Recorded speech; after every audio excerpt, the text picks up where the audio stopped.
Oh, buckle your seatbelts and grab your popcorn. Because hip-hop just turned into a full-blown episode of Love and War, G-Unit edition, and nobody saw it coming.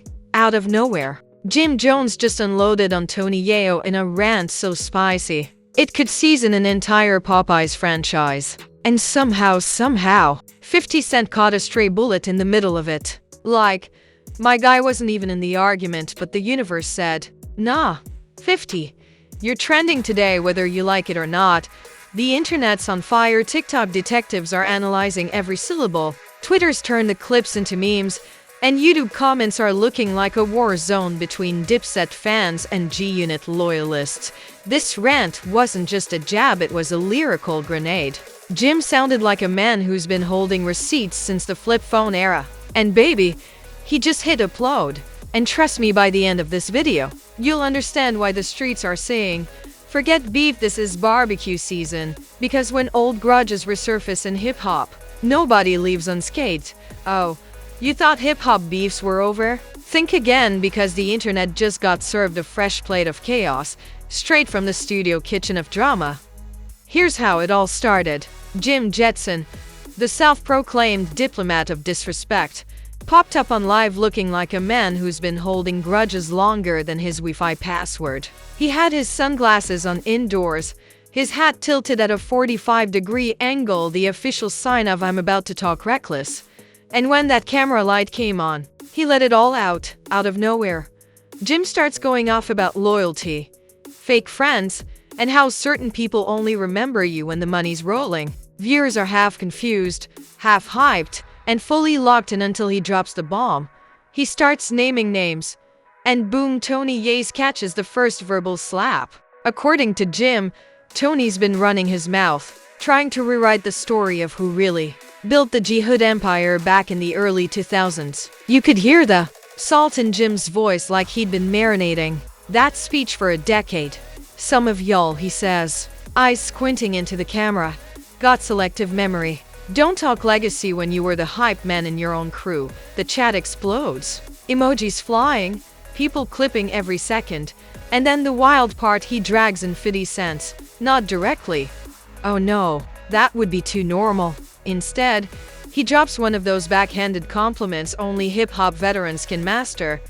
I got love for 50, Jim says, smirking. But let's not act like he didn't let his boy crash and burn while he watched from his mansion jacuzzi. Boom! The internet collectively screamed. 50's name instantly hit the trending tab. Dude wasn't even online, he was probably sipping something expensive, minding his billionaire business, but Twitter said, nah, you're part of the storyline now. It was the stray herd round the world. Every blog, every meme page, every hip-hop gossip account hit upload like their lives depended on it. 50 caught a stray. Jim Jetson exposes G-Hood secrets. Tony Yayo silent after verbal beatdown. And just like that, a 15-minute live stream became the talk of the culture. But here's the thing. This rant didn't come out of nowhere. This beef's been simmering for years. Way back in the mixtape era, when DVD interviews were the Twitter threads of their time, Jim and 50's crews used to throw shots like it was dodgeball for bragging rights. Back then, everyone thought it was just ego talk until now. Because when Jim started bringing up old studio debts and who really financed the early grind, fans realized, oh, this is personal. He even said, if we being honest, the game ain't been the same since loyalty got replaced with clout.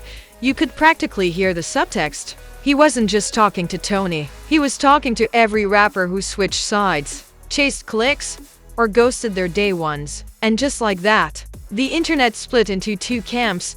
Team Jetson, yelling he's spitting facts. Team G-Hood shouting he's just bitter because his album didn't chart. Meanwhile, fans are dropping detective threads, timestamps, old interviews, even screenshots of 50 liking cryptic memes back in the day. You'd think they were investigating a government conspiracy instead of rap beef. Reddit? Completely unhinged. Someone literally made a PowerPoint presentation called The 15-Year Timeline of Jetson vs. Yayo.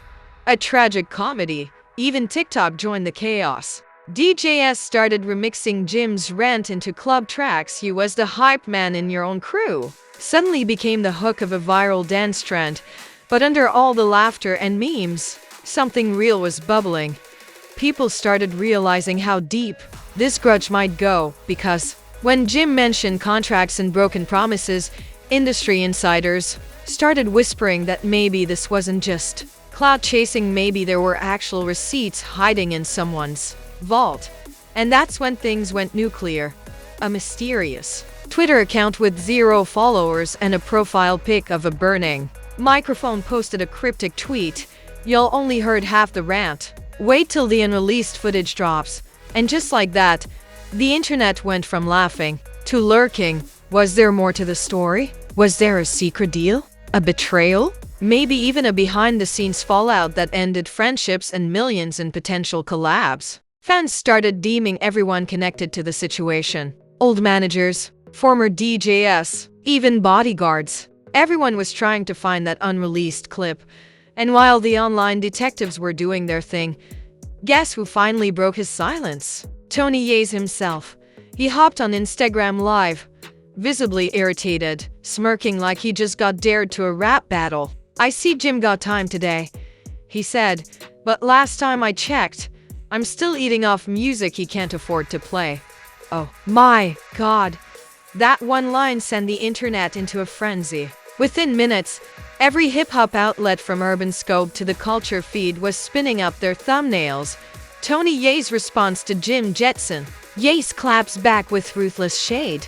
Meanwhile, 50 Cent still hadn't said a word, but the silence, that just made it worse. Because in the world of hip-hop, silence is never peaceful. It's strategic. People started saying, "50's cooking something up." Others said, "He's letting them fight it out while he watches with popcorn." Either way, the game was officially messy and we were only at the start.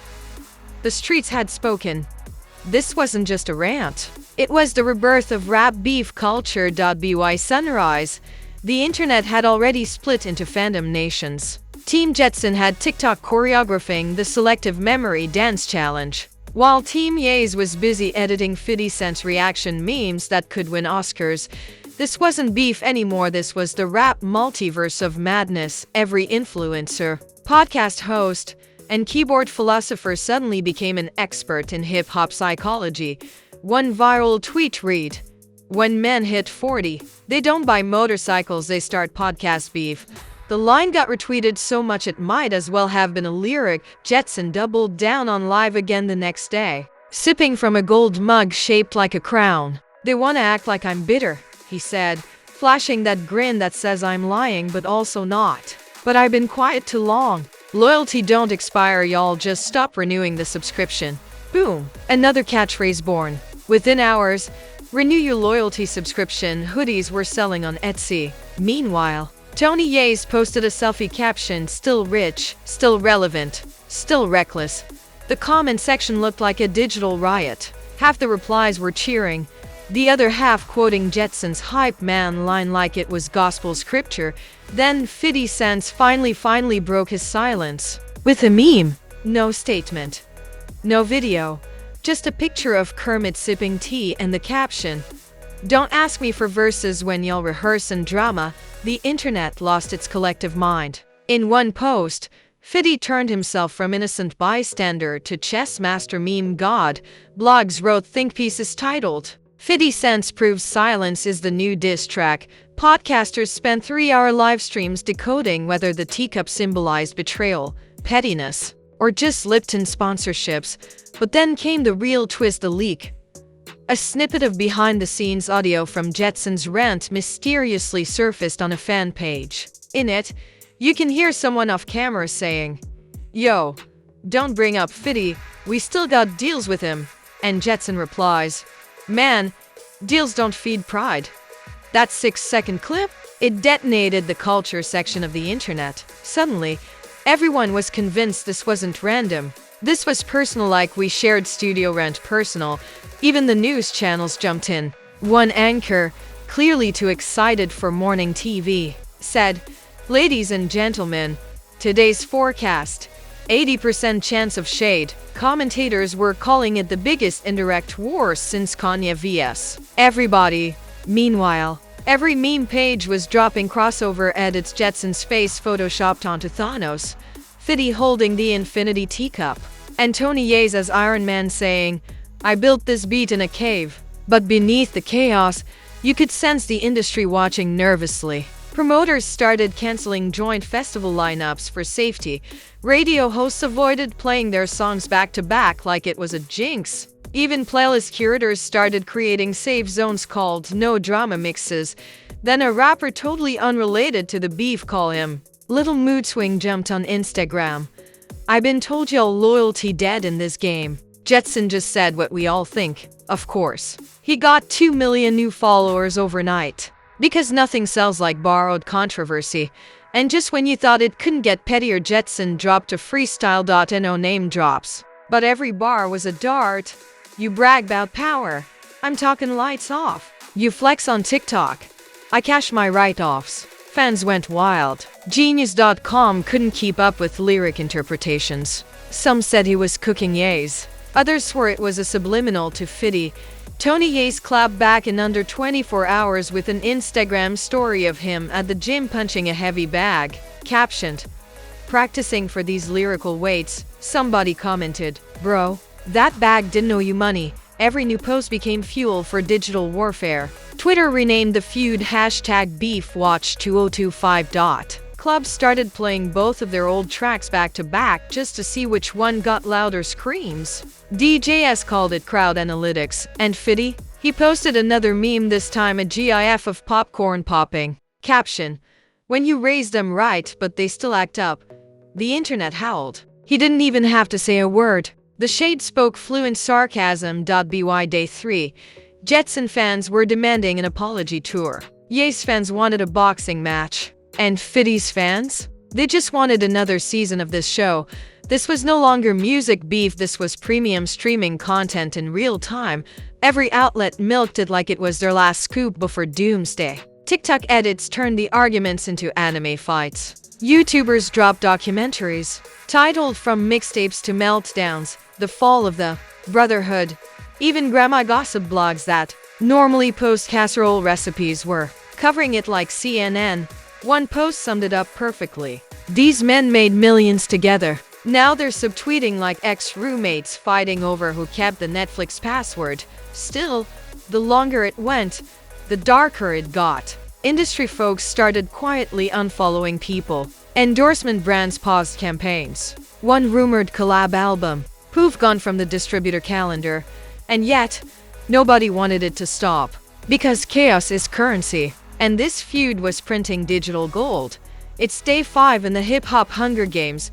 And at this point, the internet's not even pretending to care about world peace, they just want to see who drops the next diss track first. Fans are running polls like it's a presidential election. Who's winning this beef? Got over 3 million votes. The results? Jim Jetson, 48 50 cents. 44 Tony Yayo, 8%, and even that might have been bots. But numbers don't tell the story. Energy does. And the energy right now? Toxic but entertaining. Jetson, now fully embracing his villain arc, goes live from the back of a Rolls Royce. He's got shades on, a Cuban chain that could block sunlight, and a look that says, "I'm about to trend again, everybody keep talking like I switched up." He starts, "But tell me this, who was there when the lights was off? Who paid studio rent when nobody else believed in us?" He pauses for dramatic effect. The man knows his algorithm. "I ain't got no hate in my heart, but loyalty don't mean silence." Boom. Mic drop moment. The comment section erupts, half calling him real, half calling him delusional. Screenshots flood Twitter, Reddit, TikTok, even LinkedIn somehow gets involved with a post titled "Leadership Lessons from Jim Jetson When Loyalty Turns to Leverage." Meanwhile, Tony Yayo goes on his own PR spree. He posts a clip from a rooftop at sunset saying, "Some folks forget who kept the crew alive when the labels said no. I'm still that guy." Of course. That line alone sparks 80,000 think pieces. And then, out of nowhere, 50 Cent breaks his silence again. Not with a meme this time, but with a full video. He's sitting in a massive office, dressed sharp, cigar unlit between his fingers. The man looks like a CEO of petty enterprises. "Listen," he starts, calm but surgical. I don't do subliminals. Never have. Never will. But I see the timeline. I see the interviews. And I see a whole lot of folks forgetting who fed him first. He smirks. The same folks who called me brother when they needed something now call me boss when they can't reach me. That line alone gets replayed more than a Drake hook. Within an hour, the clip has 12 million views and counting. Commenters crown it the classiest diss since Jay-Z were sued to the Grammys. Jetson fans clap back. He talking money cause he lost a mic. Ye's fans respond respectfully. Fiddy invented loyalty before y'all discovered hashtags. It's chaos beautiful. Algorithmic chaos. Then something insane happens. Fiddy drops an old photo. It's him, Jetson, and Ye's together from the early 2000s. All smiling, holding a platinum plaque. Caption: we really had history. Shame how we fi killed brotherhood. The post breaks the internet. Celebrities start chiming in. Rick Rose comments, respectfully, this the most poetic caption of 2025. Cardi jumps in. Y'all better hug it out before the group chat leak. Even Nicki tweets, it's always the quiet ones that end the saga. But instead of hugging it out, Jetson drops a diss track. It's called Back Pay. 3 minutes of heat, layered in metaphors and side-eye. The hook, you made me famous. I made me loyal, now you mad cause the crown ain't for you. Within 20 minutes, it's #1 on YouTube. Every blog from the Shade Room to Hyphops calls it a lyrical airstrike. But here's where it gets wild. The music video features a fake Fiddy lookalike counting money and turning off Jetson's mic. Subtle? Not even close. Fiddy doesn't post a reaction. He doesn't need to. His next move is silence and power. Within 48 hours, Jetson's upcoming show mysteriously gets postponed. Promoters claim logistical issues. Translation? Fiddy pulled a few strings behind the curtain. Now the internet split into two narratives. Fiddy blackballed Jetson. Jetson did this to himself. Meanwhile, Tony Yayo is caught in the crossfire, saying in an interview, I'm trying to stay out of it. But both of them know who started. What? Fans call him the Switzerland of street drama. But the real twist comes from Fiddy's final chess move. He announces a new documentary titled Loyalty, The Cost of Brotherhood. The teaser shows unseen footage from early G-Unity days, laughter, true life, and a quiet moment of Jetson saying, I'll never switch up. Boom. Instant viral. The trailer alone does 20 million views in a day. Netflix allegedly calls within hours. Everyone realizes this wasn't a feud.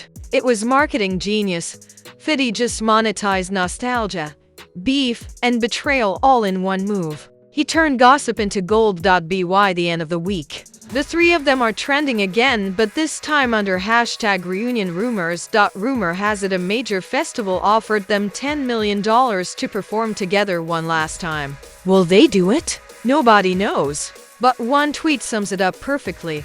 These men beefed, broke, and branded themselves better than half the industry. Respect the petty pioneers. And that's how the trilogy ends, not with peace, but with profit. Because in the world of hip-hop headlines, the beef never dies. It just rebrands.